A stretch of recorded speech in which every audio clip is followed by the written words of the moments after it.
BJP के वरिष्ठ नेता और सांसद प्रवेश साहिब सिंह वर्मा मेरे साथ हैं। प्रवेश जी, कल सीबीआई की रेड हुई, आप लोगों ने भी लगातार आरोप लगाए मनीष सिसोदिया और अरविंद केजरीवाल पर। मनीष सिसोदिया सामने आए हैं, उन्होंने कहा कि आप लोग एक पढ़ी हुई भेजी हुई स्क्रिप्ट को पढ़ रहे हैं, कभी 8,000 करोड़ कभी 11,000 करोड़, जबकि सीबीआई की चार्जशीट, सीबीआई का जो FIR है वो कहती है कि सोर्स के हिसाब से पता चला है कि 1 करोड़ का घपला है। अब ये कितने करोड़ का घपला है ये तो मनीष सिसोदिया और अरविंद केजरीवाल के अलावा तो कोई बता ही नहीं सकता कि ठीक कितना है, एग्जैक्ट फिगर कितना है।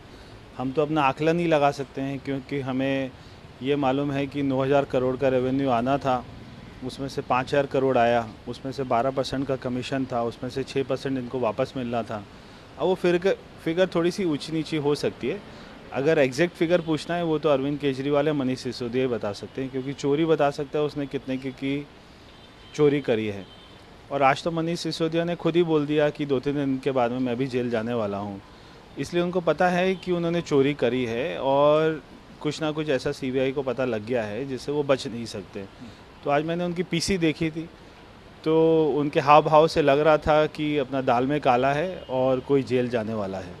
वो ये कह रहे हैं कि ये इसमें घपला घोटाला कहीं नहीं है, ये दुनिया की बेस्ट एक्साइज पॉलिसी थी, सिर्फ अरविंद केजरीवाल को रोकना चाहते हैं, क्योंकि 2024 में अरविंद केजरीवाल ही हैं जो मोदी जी के सामने खड़े होंगे।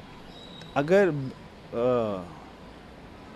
सबसे अच्छी एक्साइज पॉलिसी थी तो जैसे ही सीबीआई की जांच शुरू हुई तो आपने उसको वापस क्यों लिया?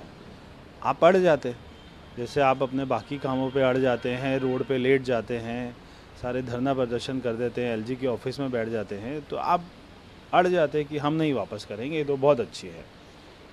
मगर आपने वापस करी और आपने सीधा 2% से 12% जो कमीशन किया था उसको 12% से वापस में 2% कर दिया। इसका मतलब कि आपने गड़बड़ करी थी। अब आप कोई भी चोर तो ये नहीं कहेगा मैंने चोरी करी है। आज तक मैंने नहीं देखा किसी के यहाँ पे भी सीबीआई की जांच हुई और उसने कहा हाँ भाई मैंने चोरी करी है, सीबीआई की जांच तो ठीक हो रही है। सभी कहते हैं गलत हो रही है, नहीं होनी चाहिए, मगर बाद में पता लगता है कि बहुत बड़ा घोटाला था। तो मुझे पूरा विश्वास है कि सीबीआई के पास में पुख्ता सबूत है और मनीष सिसोदिया को जेल जाने से कोई नहीं बचा पाएगा। वो ये भी कह रहे हैं कि दिल्ली को हज़ारों करोड़ का फ़ायदा होता है हर साल इस पॉलिसी के तहत, और असली घोटाला गुजरात में हो रहा है 10,000 करोड़ का हर साल, जो बीजेपी वाले कर रहे हैं एक्साइज पॉलिसी में वहाँ, क्योंकि वहाँ बंद है। अब ये गुजरात की, हिमाचल की, अब ये कहीं की भी बात कर लें, अपने दिल्ली के घोटाले से नहीं बच सकते हैं।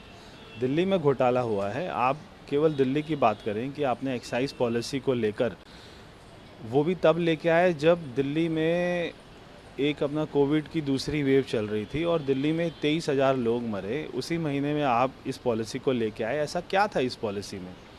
8 साल से तो कोई पॉलिसी नहीं आई, मगर जब कोविड की लहर चल रही है, दिल्ली में लोग मर रहे हैं, दिल्ली में लोग ऑक्सीजन मांग रहे हैं, हॉस्पिटल मांग रहे हैं, उस महीने में पॉलिसी एक ही दिन में 24 घंटे में लेके आए।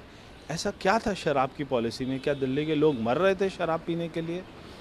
तो इनके पास किसी बात का जवाब नहीं है। ये बातों को घुमाएंगे, गुजरात ले जाएंगे, हिमाचल ले जाएंगे, मगर जब इनसे मुद्दे की बात करो तो पीसी छोड़कर भाग जाते हैं। शुक्रिया आपका। ये थे प्रवेश वर्मा। इनका साफ कहना है कि आम आदमी पार्टी की जो पॉलिसी है उसमें दाल में ज़रूर कुछ काला है, और कितना पैसा इसमें गबन हुआ है या घोटाला हुआ है ये वही बता पाएंगे। लेकिन हाँ, बीजेपी ये ज़रूर कह रही है कि सीबीआई को तथ्य मिले हैं और आगे आने वाले समय में इनके नेता, बीजेपी ये कह रही है कि आम आदमी पार्टी के नेता इस मुद्दे पे जेल जाएंगे। कैमरामैन सुनील के साथ कुमार गौरव, न्यूज़ 24 दिल्ली। नमस्कार, मैं हूं संदीप चौधरी। अगर आपको ये वीडियो पसंद आया हो तो इसे लाइक और शेयर जरूर करें, और हाँ, हमें सब्सक्राइब और फॉलो करना ना भूलें, ताकि आप देश और दुनिया की कोई खबर मिस ना करें। तो जुड़िए हमारे साथ और देखते रहिए न्यूज़ 24।